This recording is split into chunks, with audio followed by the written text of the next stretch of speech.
Assalomu alaykum biz kuzatuvchilar. Bugun bizning pastishimiz Arlandolarni olib kelgan ekanlar. Mashinamizdagi muammosi trade qilib turibdi. Qani zavat qilingchi? Mashinamizda prop silinderlari bor. Birinchi silinderda ashkalagan qo'ygan ekan. Sonra stargina ishlab turgandan keyin уже bobina prop set qilish boshlaydi. Mana bo'ldi, o'chiring.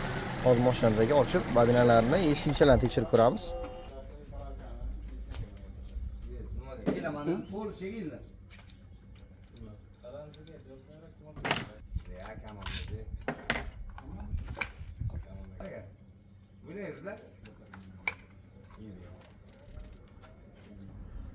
Mana bobinalar yechib olindi.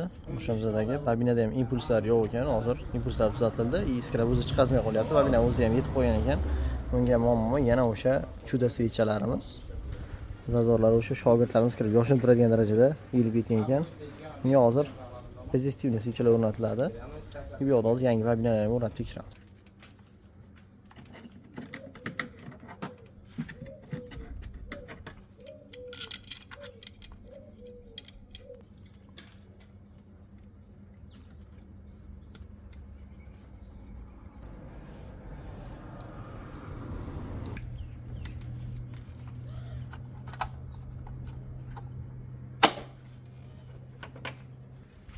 Mana mashinamiz ham уже bitta, bobinalari ham, svichalar ham alishdi. Bobinalar уже birinchidan impuls chiqarmay qolgan ekan, iskralar yo'qolib qolgan ekan. Impulslar tayyorlandi. Atak iskra o'zi chiqmagan uchun bobinasi bor alishdi.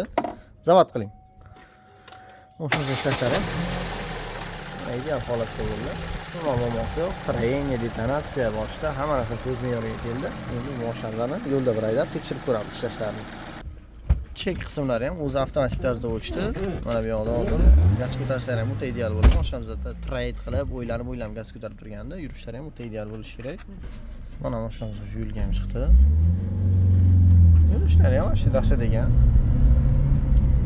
Gaz benzinda mashinamiz. Oborotlari trade qilishlari ham yo'qoldi.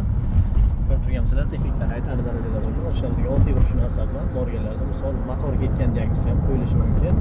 E'tiborli bo'lsanglar, oddiy bir svicha bilan mashinadagi katta bir talafotlarni oldini olish mumkin. Kimga shunday xizmatlar kerak bo'ladigan bo'lsa yoki bu ehtiyot qismlar o'zi kerak bo'ladigan bo'lsa, yonib chiqishingiz mumkin. Sizlar bilan birgalikda katta servis qurib